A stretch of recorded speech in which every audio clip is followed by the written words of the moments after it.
ಎಲ್ಲರಿಗೂ ನಮಸ್ಕಾರ. Life to learn ಚಾನಲ್ಗೆ ಸ್ವಾಗತ. ಫಾಲ್ಗುಣ ಮಾಸದ ಶುಕ್ಲ ಪಕ್ಷದ ಏಕಾದಶಿಯನ್ನು ಇದೇ ಫೆಬ್ರವರಿ 27ನೇ ತಾರೀಕಿನಂದು ಆಚರಿಸಲಾಗುತ್ತೆ. ಇದನ್ನು ಆಮಲಕ್ಕಿ ಏಕಾದಶಿ ಅಂತ ಕರೆಯೋದುಂಟು. ಪ್ರತಿಯೊಂದು ಏಕಾದಶಿಗೂ ಸಹ ಅದರದ್ದೇ ಆದಂತಹ ಮಹತ್ವಗಳು ಮತ್ತು ಮಹಿಮೆಗಳಿರುತ್ತೆ. ಆದ್ದರಿಂದ ಆ ದಿವಸ ಆ ಏಕಾದಶಿಯ ಮಹತ್ವವನ್ನು ಕೇಳಿ ತಿಳಿದುಕೊಳ್ಳೋದ್ರಿಂದನೇ ಸಾಕಷ್ಟು ಪಾಪಕರ್ಮಗಳು ನಿವಾರಣೆ ಆಗುತ್ತೆ ಅಂತ ಪುರಾಣಗಳಲ್ಲಿ ತಿಳಿಸಲಾಗಿದೆ. ಫೆಬ್ರವರಿ 27ನೇ ತಾರೀಕು ಬೆಳಗಿನ ಜಾವ 12:30 ರಾತ್ರಿ 10:32 ಸಹ ಏಕಾದಶಿ ತಿಥಿ ಇರೋದರಿಂದ ಫೆಬ್ರವರಿ 27ನೇ ತಾರೀಕಿನ ಶುಕ್ರವಾರದ ದಿವಸ ಏಕಾದಶಿಯನ್ನು ಆಚರಿಸಲಾಗುತ್ತೆ. ಈ ದಿವಸ ಆರಿದ್ರ ಹಾಗೂ ಪುನರ್ವಸು ನಕ್ಷತ್ರವಿದ್ದು ಆಯುಷ್ಮಾನ್ ಮತ್ತು ಸೌಭಾಗ್ಯ ಯೋಗದಿಂದ ಕೂಡಿರುತ್ತೆ. ಈ ದಿವಸದ ಬ್ರಹ್ಮ ಮುಹೂರ್ತ ಬೆಳಿಗ್ಗೆ 5:03 5:51 ಈ 27 ಹಾಗೂ 28ನೇ ತಾರೀಕು ತ್ರಿಪುಷ್ಕರ ಯೋಗದಿಂದ ಕೂಡಿರುತ್ತೆ. ಹಾಗಾಗಿ ಅವತ್ತಿನ ದಿವಸ ಸರ್ವಾರ್ಥ ಸಿದ್ಧಿ ಯೋಗವಿರುವಂತಹ ಒಂದು ಶುಭ ದಿನವಾಗಿರುತ್ತೆ. ಪ್ರತಿ ಬಾರಿ ಏಕಾದಶಿಯ ವ್ರತಕಥೆಯನ್ನು ಕೃಷ್ಣ ಧರ್ಮರಾಯನಿಗೆ ಹೇಳ್ತಾ ಇದ್ದದನ್ನು ನಾವೆಲ್ಲ ತಿಳ್ಕೊಳ್ತಾ ಇದ್ವಿ. ಈ ಬಾರಿ ಪದ್ಮಪುರಾಣ ಹಾಗೂ ಭಾಗವತ ಪುರಾಣದಲ್ಲಿ ತಿಳಿಸಿರೋ ಹಾಗೆ ವಸಿಷ್ಠರು ಮಾಂಧಾತನಿಗೆ ತಿಳಿಸುವಂತಹ ಏಕಾದಶಿಯ ವ್ರತಕಥೆಯನ್ನು ಇಲ್ಲಿ ತಿಳಿಯಬಹುದು. ಇಲ್ಲಿ ಈ ಏಕಾದಶಿಯನ್ನು ಆಮಲಕ್ಕಿ ಏಕಾದಶಿ ಅಂತ ಕರೆಯಲಾಗುತ್ತೆ. ಆಮಲಕ್ಕಿ ಅಂದರೆ ಏನು? ಇದನ್ನು ಏನಕ್ಕಾಗಿ ಹೆಸರಿನಿಂದ ಕರೀತಾರೆ? ಆಮ್ಲ ಅಂದರೆ ಬೆಟ್ಟದ ನಲ್ಲಿಕಾಯಿ, ಇದನ್ನು ಶ್ರೀಫಲ ಅಂತಲೂ ಸಹ ಕರೀತಾರೆ. ಈ ನಲ್ಲಿಕಾಯಿಗೆ ಸಂಬಂಧಿಸಿದಂತಹ ಏಕಾದಶಿ ಆಗಿರೋದ್ರಿಂದ ಇದನ್ನು ಆಮಲಕ್ಕಿ ಏಕಾದಶಿ ಅಂತ ಕರೆಯೋದುಂಟು. ಈ ಏಕಾದಶಿಗೆ ಸಂಬಂಧಿಸಿದಂತಹ ಮಹತ್ವವನ್ನು ಇಲ್ಲಿ ನಾವು ತಿಳ್ಕೊಳ್ಬೋದು. ಹಿಂದೆ ಅತ್ಯಂತ ಪ್ರಸಿದ್ಧನಾದಂತಹ ರಾಜನಿದ್ದ. ಆತನ ಹೆಸರು ಚೈತ್ರರಥ. ಆತ ವಿದಿಶಾ ಅನ್ನುವಂತಹ ರಾಜ್ಯವನ್ನು ಆಳ್ವಿಕೆ ಮಾಡ್ತಾ ಇರ್ತಾನೆ. ಆತನ ರಾಜ್ಯಭಾರ ಹೇಗಿತ್ತು ಅಂದರೆ ಆತನ ರಾಜ್ಯದಲ್ಲಿ ನಾಸ್ತಿಕರೇ ಇರಲಿಲ್ವಂತೆ. ಎಲ್ಲರೂ ಸಹ ಸದಾಚಾರವಂತರೆ. ಯಾವುದೇ ರೀತಿ ಸುಳ್ಳಾಗಲಿ, ಮೋಸ ಆಗಲಿ, ವಂಚನೆ, ಯಾವ ರೀತಿಯಾದಂತಹ ಕೆಟ್ಟ ವಿಷಯವೂ ಸಹ ರಾಜ್ಯದಲ್ಲಿ ಇರಲಿಲ್ಲ. ಎಲ್ಲ ವರ್ಗದವರು ಸಹ ಪರಸ್ಪರ ಬೆರೆತು ಆಯಾಯ ಕೆಲಸಗಳಿಗೆ ತಕ್ಕ ಹಾಗೆ ಪರಸ್ಪರ ಗೌರವವನ್ನು ಕೊಟ್ಟು ಸಮಾಜದಲ್ಲಿ ಎಲ್ಲರೂ ಒಂದೇ ಅನ್ನುವಂತಹ ಭಾವನೆಯುಳ್ಳವರಾಗಿದ್ದರು. ಸದಾಕಾಲ ಭಗವಂತನ ಆರಾಧನೆಯನ್ನು ಮಾಡ್ತಾ ಇದ್ರು. ರಾಜನು ಸಹ ಆಗರ್ಭ ಶ್ರೀಮಂತನಾಗಿದ್ದು 10,000 ಆನೆಗಳನ್ನು ಹೊಂದಿದ್ದ. ಸಕಲ ಶಾಸ್ತ್ರಗಳನ್ನು ಅರಿತವನಾಗಿ ಗುರು ಹಿರಿಯರಲ್ಲಿ ಭಕ್ತಿ ಭಾವದಿಂದ ನಡೆದುಕೊಳ್ತಾ ಇದ್ದ. ಆತ ತನ್ನ ರಾಜ್ಯದಲ್ಲಿ ಜಾರಿಗೆ ತರ್ತಿದ್ದಂತಹ ಸಕಲ ಶಾಸನಗಳು ಸಹ ಧರ್ಮದ ಪರವಾಗಿಯೇ ಇರ್ತಾ ಇದ್ದವು. ಆದ್ದರಿಂದಲೇ ರಾಜ್ಯದಲ್ಲಿ ಕಾಲಕಾಲಕ್ಕೆ ಮಳೆ ಬೆಳೆಯಾಗಿ ರಾಜ್ಯ ಅತ್ಯಂತ ಸುಭಿಕ್ಷವಾಗಿತ್ತು. ಅಲ್ಲಿ ಬಡವರೇ ಇರಲಿಲ್ವಂತೆ. ಆ ರೀತಿಯಾಗಿ ರಾಜ ತನ್ನ ಪ್ರಜೆಗಳನ್ನು ಅತ್ಯಂತ ಗೌರವದಿಂದ ಪ್ರೀತಿಯಿಂದ ನೋಡ್ಕೊಳ್ತಾ ಇರ್ತಾನೆ. ಚೈತ್ರರಥನ ರಾಜ್ಯದಲ್ಲಿ ಏಕಾದಶಿ ಆಚರಣೆಯಂತೂ ಬಹಳ ನಿಷ್ಠೆಯಿಂದ ಭಕ್ತಿಭಾವದಿಂದ ಉಪವಾಸವಿದ್ದು ಇಡೀ ದಿನ ಭಗವಂತನ ಧ್ಯಾನದಲ್ಲಿಯೇ ಮುಳುಗಿ ರಾತ್ರಿ ಇಡೀ ಜಾಗರಣೆಯನ್ನು ಮಾಡ್ತಾ ಇದ್ರು. ಅದರಲ್ಲೂ ಸರ್ವಧರ್ಮಗಳು ಸೇರಿ ಆಚರಣೆಯನ್ನು ಮಾಡ್ತಾ ಇದ್ದವಂತೆ. ಹೀಗೆ ಎಷ್ಟೋ ವರ್ಷಗಳು ಕಳೆಯತ್ವೆ. ಒಮ್ಮೆ ಫಾಲ್ಗುಣ ಮಾಸದ ಶುಕ್ಲ ಪಕ್ಷದ ಇದೇ ಆಮಲಕ್ಕಿ ಏಕಾದಶಿಯ ದಿವಸ ರಾಜ ತನ್ನೆಲ್ಲ ಪ್ರಜೆಗಳೊಂದಿಗೆ ನದಿಯಲ್ಲಿ ಸ್ನಾನವನ್ನು ಮಾಡಿ ಅಲ್ಲಿಯೇ ಇದ್ದಂತಹ ವಿಷ್ಣುವಿನ ದೇವಾಲಯದಲ್ಲಿ ಬಂದು ಎಲ್ಲರೂ ಸೇರ್ತಾರೆ. ಆವತ್ತಿನ ದಿವಸ ಧಾತ್ರಿ ಮರದ ಕೆಳಗಡೆ ಅಂದರೆ ನೆಲ್ಲಿ ಮರದ ಕೆಳಗಡೆ ಶಾಸ್ತ್ರೋಕ್ತವಾಗಿ ಕಳಶವನ್ನು ಪ್ರತಿಷ್ಠಾಪಿಸಿ ವಿಷ್ಣುವಿನ ಅವತಾರವೇ ಆದಂತಹ ಪರಶುರಾಮನನ್ನು ಆವಾಹನೆ ಮಾಡ್ತಾರೆ. ಹಾಗೆ ನೆಲ್ಲಿ ಮರದಲ್ಲಿರುವಂತಹ ದಾಮೋದರ ರೂಪಿ ಭಗವಂತನನ್ನು ಸಹ ಆವಾಹನೆ ಮಾಡಿ ಧಾತ್ರಿ ಅಂದರೆ ಮಹಾಲಕ್ಷ್ಮಿ ಸದಾಕಾಲ ದೇವಿ ವಿಷ್ಣುವಿನೊಂದಿಗೆ ನೆಲೆಸಿರ್ತಾಳೆ.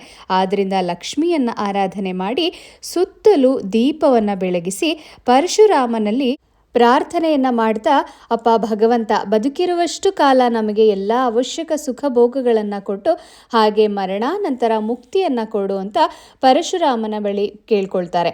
ನಂತರ ನೆಲ್ಲಿ ಮರದಲ್ಲಿ ನೆಲೆಸಿರುವಂತಹ ಧಾತ್ರಿ ದೇವಿಯನ್ನು ಕುರಿತು, ಅಮ್ಮ ದೇವಿ ಧಾತ್ರಿಯೇ ಚತುರ್ಮುಖನಿಂದ ಉದಿಸಿ ಬಂದವಳೆ, ನಮ್ಮೆಲ್ಲ ಪಾಪಗಳನ್ನು ಪರಿಹರಿಸುವಂಥವಳಾಗುವಂತ ನಮಸ್ಕರಿಸಿ ಅರ್ಘ್ಯವನ್ನು ಕೊಟ್ಟಿದ್ದಾರೆ.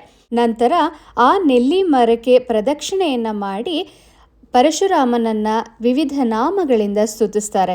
ಸರಿ, ರಾತ್ರಿ ಆಯಿತು, ಆದರೂ ಎಲ್ಲರೂ ಅಲ್ಲಿಯೇ ಇದ್ದಾರೆ. ರಾಜನ ಸಹಿತನಾಗಿ ಭಗವಂತನ ಧ್ಯಾನವನ್ನು ಮಾಡ್ತಾ, ಹರಿಕಥೆಗಳನ್ನು ಕೇಳ್ತಾ, ಭಜನೆಯನ್ನು ಮಾಡ್ತಾ ದೀಪಗಳು ರಾತ್ರಿಯೆಲ್ಲ ಉರಿಯುತ್ತಲೇ ಇದ್ದವು. ಅಂತಹ ಸಂದರ್ಭದಲ್ಲಿ ಅಲ್ಲಿಗೆ ಒಬ್ಬ ಬೇಡರ ಬರ್ತಾನೆ. ಆತ ಬಹಳ ದುಷ್ಟ, ಹೆಚ್ಚಾದ ಒಂದು ಕೊಲೆಗಳನ್ನು, ಪಾಪಕರ್ಮಗಳನ್ನು ಮಾಡಿದವನು. ಆತನ ಜೀವನದಲ್ಲಿ ಹೆಚ್ಚಾದಂತಹ ಕೆಲಸ ಅಂದರೆ ಸಾಯಿಸಿರೋದೇನೆ. ಅಂತಹ ದುಷ್ಟ ಪೂರ್ತಿಯಾಗಿ ಆತನಿಗೆ ಹಸುವಾಗಿಬಿಟ್ಟಿದೆ. ದೇವಾಲಯದಲ್ಲಿ ಕಂಡ ದೀಪಗಳ ಬೆಳಕಿಂದ ಅಲ್ಲಿಗೆ ಬಂದಿದ್ದಾನೆ. ಅಲ್ಲಿ ಎಲ್ಲರೂ ಉಪವಾಸದಿಂದ ಭಗವಂತನ ಧ್ಯಾನದಲ್ಲಿ ಮುಳುಗಿದ್ದಾರೆ.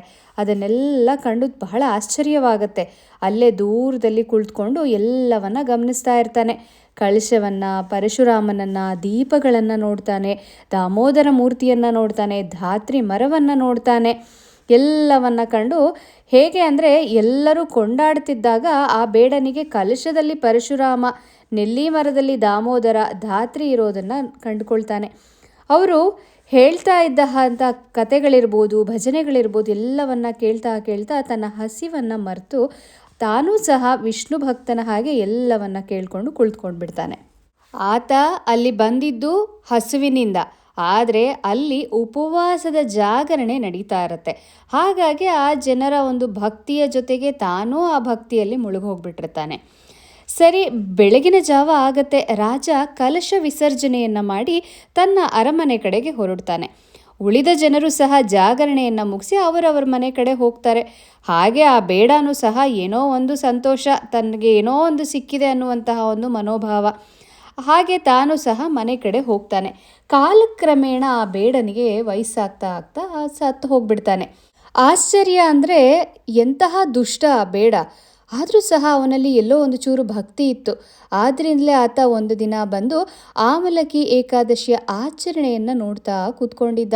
ಹಾಗೆ ಭಗವಂತನ ನಾಮಾವಳಿಗಳನ್ನು ಕೇಳ್ದ, ಭಜನೆಯನ್ನು ಕೇಳಿಸ್ಕೊಂಡ.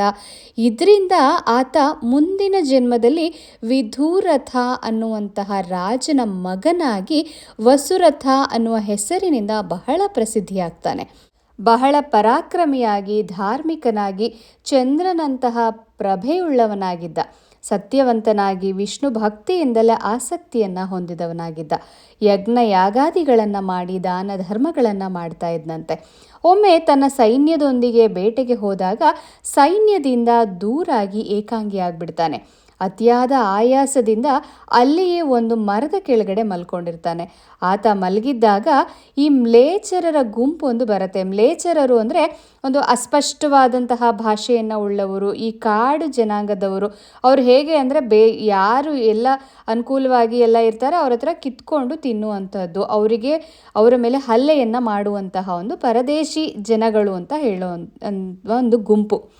ಸೊ ವಾಸ್ತವಿಕವಾಗಿ ಏನೋ ಆ ಮ್ಲೇಚ್ಛರರನ್ನೆಲ್ಲರನ್ನೂ ಸದೆ ಬಡಿದು ಅವರು ಮತ್ತೆ ಬರದೇ ಇರೋ ಹಾಗೆ ಅವರೆಲ್ಲರನ್ನೂ ಅಟ್ಟಿರ್ತಾನೆ ಅವನು.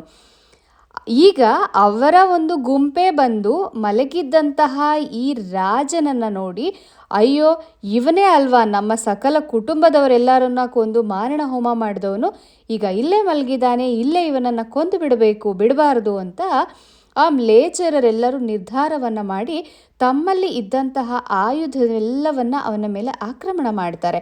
ಆದರೆ ಯಾವ ಆಯುಧವೂ ಆತನಿಗೆ ತಗೊಳ್ಳೋದೇ ಇಲ್ಲ. ಅಷ್ಟೇ ಅಲ್ಲದೆ ಅವ್ರು ಬಿಟ್ಟಂತಹ ಎಲ್ಲ ಆಯುಧವೂ ಸಹ ಪುಡಿ ಪುಡಿ ಆಗಿಬಿಡುತ್ತೆ. ತಮ್ಮಲ್ಲಿದ್ದ ಎಲ್ಲ ಆಯುಧಗಳನ್ನು ಅವರು ಕಳ್ಕೊಂಡ್ಬಿಡ್ತಾರೆ. ಆಶ್ಚರ್ಯದಿಂದ ಏನೂ ಮಾಡಲಾಗದೆ ನೋಡಿಕೊಂಡು ನಿಂತಿರ್ತಾರೆ. ಏನು ಆಶ್ಚರ್ಯ, ನಮ್ಮ ಆಯುಧಗಳೆಲ್ಲ ಪುಡಿ ಪುಡಿ ಆಯಿತು, ಆತನಿಗೆ ಏನು ತಗಳ್ತಾನೆ ಇಲ್ವಲ್ಲ. ಹೀಗೆ ನೋಡ್ತಾ ಇದ್ದಾಗ ಆ ರಾಜನ ಶರೀರದಿಂದ ಒಂದು ಹೆಣ್ಣು ಹೊರಗಡೆ ಬರ್ತಾಳಂತೆ. ಆಕೆ ಹಾಗೆ ತಿತ್ತಿ ತೀಡಿದಂತಹ ಒಂದು ಸುಂದರಿ. ಗಂಧವನ್ನು ಲೇಪನ ಮಾಡಿಕೊಂಡು ದಿವ್ಯಾಲಂಕಾರ ಭೂಷಿತಳಾಗಿ ಕತ್ತಲ್ಲಿ ಮಾಲೆಯನ್ನು ಧರಿಸ್ಕೊಂಡಿದ್ದಾಳೆ.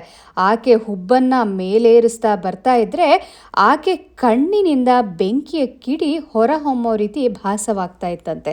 ಕೈಯಲ್ಲಿ ಚಕ್ರವನ್ನು ಹಿಡ್ಕೊಂಡಿದ್ದಾಳೆ, ಸಾಕ್ಷಾತ್ ದುರ್ಗೆಯೇ ಬರ್ತಾ ಇದ್ದಾಳೆ ಅನ್ನುವ ರೀತಿ. ಆಕೆ ಬೇರೆ ಯಾರೂ ಅಲ್ಲ, ಈ ಆಮಲಕಿ ಏಕಾದಶಿಯ ಅಭಿಮಾನಿ ದೇವತೆ. ಬಂದು ಆ ಮ್ಲೇಚ್ಛರರ ಗುಂಪನ್ನು ಸಂಪೂರ್ಣವಾಗಿ ಧ್ವಂಸ ಮಾಡಿಬಿಡ್ತಾಳಂತೆ ದೇವಿ. ತಕ್ಷಣ ಆ ರಾಜನಿಗೆ ಎಚ್ಚರ ಆಗುತ್ತೆ. ಎದ್ದು ನೋಡ್ತಾನೆ, ಎಲ್ಲ ಮ್ಲೇಚ್ಛರರು ಸಹ ಸತ್ತು ಬಿದ್ದಿದ್ದಾರೆ. ಆಶ್ಚರ್ಯ ಆಗತ್ತೆ. ಗಾಬರಿಯಿಂದ ಎದ್ದು ಎಲ್ಲ ಕಡೆ ಹುಡುಕ್ತಾನೆ. ಯಾರು ಕೊಂದಿರೋದು, ಯಾರು ನನ್ನನ್ನು ಕಾಪಾಡಿದ್ದು ಅಂತ ಯೋಚಿಸ್ತಾ ಇರಬೇಕಾದ್ರೆ ಒಂದು ಅಶರೀರ ವಾಣಿ ಕೇಳಿಸತ್ತೆ. ನೋಡು ಮಗು, ಕೇಶವನಲ್ಲದೆ ನಿನ್ನ ರಕ್ಷಕರು ಬೇರೆ ಯಾರೂ ಇಲ್ಲ. ಕೇಶವನೇ ನಿನ್ನ ರಕ್ಷಕ, ನಾರಾಯಣನೇ ನಿನ್ನ ರಕ್ಷಕ ಅಂತ ಹೇಳ್ತಾ ಇರುತ್ತೆ. ಏಕಾದಶಿಯನ್ನು ತಪ್ಪದೆ ಆಚರಿಸ್ತಾ ಇದೆಯಾ? ಹಿಂದಿನ ಜನ್ಮದಲ್ಲಿ ಆ ಏಕಾದಶಿಯ ಮಹತ್ವವನ್ನು ಕೇಳಿದ್ದರಿಂದ ಈ ಜನ್ಮದಲ್ಲಿ ಅತ್ಯಂತ ಒಳ್ಳೆಯ ಸಂಸ್ಕಾರವಂತನಾಗಿ ಜನಿಸಿ ಎಲ್ಲ ಏಕಾದಶಿಯ ವ್ರತದ ಆಚರಣೆಯನ್ನು ನೀನು ಮಾಡಿದ್ದಿ. ಹಾಗಾಗಿ ಸ್ವಾಮಿ ನಿನ್ನನ್ನು ರಕ್ಷಿಸ್ತಾ ಇದ್ದಾನೆ. ಸ್ವಾಮಿಯೇ ದುರ್ಗೆಯನ್ನು ನಿನ್ನ ರಕ್ಷಣೆಗಾಗಿ ಕಳಿಸಿದ್ದಾನೆ ಅಂತ ಕೇಳಿಸುತ್ತೆ ಅವನಿಗೆ. ಆ ಮಾತನ್ನು ಕೇಳಿ ಮತ್ತಷ್ಟು ಭಗವಂತನ ಮೇಲೆ ಭಕ್ತಿ ಹೆಚ್ಚಾಗಿ ತನ್ನ ಅರಮನೆಗೆ ಹಿಂತಿರುಗ್ತಾನೆ. ಧರ್ಮಪರ ಕಾರ್ಯಗಳನ್ನು ಮಾಡಿ ಮುಂದೆ ವೈಕುಂಠವಾಸಿಯಾದ ಅಂತ ಪದ್ಮಪುರಾಣದಲ್ಲಿ ಈ ಆಮಲಕಿ ಏಕಾದಶಿಯ ಮಹತ್ವವನ್ನು ತಿಳಿಬಹುದು. ಈ ದಿವಸ ವಿಷ್ಣುವಿನ ದಶಾವತಾರದ ಯಾವುದೇ ರೂಪಕ್ಕಾಗಲಿ ನಾವು ಪೂಜೆಯನ್ನು ಮಾಡಬಹುದು. ಹಾಗೆ ಈ ದಿನ ದೇವರ ಮುಂದೆ ನೆಲ್ಲಿಕಾಯಿ ದೀಪವನ್ನು ಹಚ್ಚಬೇಕು.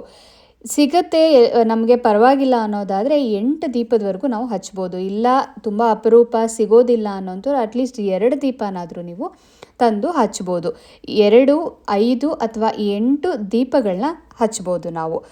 ಇದರಿಂದ ವಿಷ್ಣು ಸಂತೃಪ್ತನಾಗ್ತಾನೆ. ನೆಲ್ಲಿಕಾಯಿ ದೀಪವನ್ನು ಹಚ್ಚೋದ್ರಿಂದ ಸಕಲ ಸಂಪತ್ತು ಪ್ರಾಪ್ತಿಯಾಗತ್ತೆ, ಆರೋಗ್ಯ ವೃದ್ಧಿಸುತ್ತೆ. ಶಾಸ್ತ್ರದಲ್ಲೇ ಹೇಳಿರೋ ಹಾಗೆ ನೆಲ್ಲಿಯ ರಸಪಾನದಿಂದ ಆಯುರ್ವೃದ್ಧಿಯಾದರೆ ಬಿಲ್ವ ಸ್ನಾನದಿಂದ ಧರ್ಮ ವೃದ್ಧಿಯಾಗುತ್ತೆ. ತುಳಸಿ ಮತ್ತು ಬಿಲ್ವಪತ್ರೆ ಎರಡಕ್ಕೂ ಸಮನಾಗಿ ವಿಷ್ಣು ಹಾಗೂ ಶಿವ ಇಬ್ಬರಿಗೂ ಪ್ರಿಯವಾದಂತಹ ವೃಕ್ಷ ಇದು ಅಂತ ಪದ್ಮಪುರಾಣದಲ್ಲೇ ಹೇಳಲಾಗಿದೆ. ಇಡೀ ಬ್ರಹ್ಮಾಂಡದಲ್ಲಿಯೇ ಸರ್ವಶ್ರೇಷ್ಠವಾದಂತಹ ಮರ ಅಂದರೆ ಅದು ನೆಲ್ಲಿಕಾಯಿ ಮರ. ಲಕ್ಷ್ಮಿಯ ಆನಂದ ಬಾಷ್ಪದಿಂದ ಜನಿಸಿರುವಂತಹ ವೃಕ್ಷ ಅಂತಲೂ ಸಹ ಹೇಳಲಾಗತ್ತೆ. ದಾಮೋದರ ರೂಪಿ ಭಗವಂತ ಸದಾಕಾಲ ಇಲ್ಲಿ ನೆಲೆಸಿರ್ತಾನೆ. ಹಾಗಾಗಿ ನೆಲ್ಲಿ ಮರದ ಪೂಜೆಯಿಂದ ಸಂಪತ್ತು, ಜ್ಞಾನ, ಐಶ್ವರ್ಯ, ಆಯಸ್ಸು, ಆರೋಗ್ಯ ಎಲ್ಲವೂ ಸಹ ವೃದ್ಧಿಸುತ್ತೆ. 28ನೇ ತಾರೀಕು ದ್ವಾದಶಿ ಪಾರಣೆ. ಪಾರಣೆಯ ಸಮಯ ಬೆಳಿಗ್ಗೆ 6:53 9 ಗಂಟೆ 11 ನಿಮಿಷದವರೆಗೆ. ಈ ಬಾರಿಯ ಏಕಾದಶಿ ಶುಕ್ರವಾರ ಆಗಿರೋದ್ರಿಂದ ಈ ದಿವಸ ಕನಕಾಧಾರ ಸ್ತೋತ್ರ, ವಿಷ್ಣು ಸಹಸ್ರನಾಮ, ಮಹಾಲಕ್ಷ್ಮಿ ಅಷ್ಟೋತ್ತರಗಳನ್ನು ಪಠಿಸ್ಬೋದು. ಹಾಗೆ ಪ್ರತಿ ಬಾರಿಯಂತೆ ಈ ಬಾರಿಯೂ ಹೇಳೋದು, ಭಗವಂತನಿಗೆ ತುಳಸಿಯಿಂದ ಅರ್ಚನೆಯನ್ನು ಮಾಡಿ, ಮಹಾಲಕ್ಷ್ಮಿಗೆ ಕುಂಕುಮ ಅರ್ಚನೆಯನ್ನು ಮಾಡಿ. ನಿಮಗೆ ಬರುವಂತಹ ಯಾವುದೇ ವಿಷ್ಣುವಿಗೆ ಸಂಬಂಧಿಸಿದಂತಹ ನಾಮಾವಳಿಗಳನ್ನು, ಶ್ಲೋಕಗಳನ್ನು ಹೇಳ್ಬೋದು. ಯಾವುದು ನಮಗೆ ಬರೋದಿಲ್ಲ, ಹೇಳೋದಕ್ಕೆ ನಮಗೆ ಪುರ್ಸೋತಿಲ್ಲ ಅನ್ನೋಂಥವ್ರು ಓಂ ನಮೋ ಭಗವತೆ ವಾಸುದೇವಾಯ ಅಥವಾ ಓಂ ನಮೋ ನಾರಾಯಣಾಯ ಈ 2 ಬೀಜ ಮಂತ್ರಗಳನ್ನು ದಿನಪೂರ್ತಿಯಾಗಿ ಎಷ್ಟು ಸಾರಿ ಸಾಧ್ಯ ಅಷ್ಟು ಸಾರಿ ಹೇಳುವಂಥ ಪ್ರಯತ್ನವನ್ನು ಮಾಡಿ. ಈ ಆಮಲಕಿ ಏಕಾದಶಿಯನ್ನು ಗೋವಿಂದ ನಾಮ ಭಗವಂತನಿಗೆ ಅರ್ಪಣೆಯನ್ನು ಮಾಡಬೇಕು. ಇವತ್ತಿನ ಈ ಒಂದು ವಿಡಿಯೋ ನಿಮ್ಮೆಲ್ಲರಿಗೂ ಇಷ್ಟವಾಗಿದೆ ಅಂತ ಭಾವಿಸ್ತೀನಿ. ಮತ್ತೆ ಮುಂದಿನ ವಿಡಿಯೋದಲ್ಲಿ ಭೇಟಿಯಾಗೋಣ. ಅಲ್ಲಿವರೆಗೂ ಸಮಸ್ತ ಲೋಕ ಸುಖಿನೋ ಭವಂತು.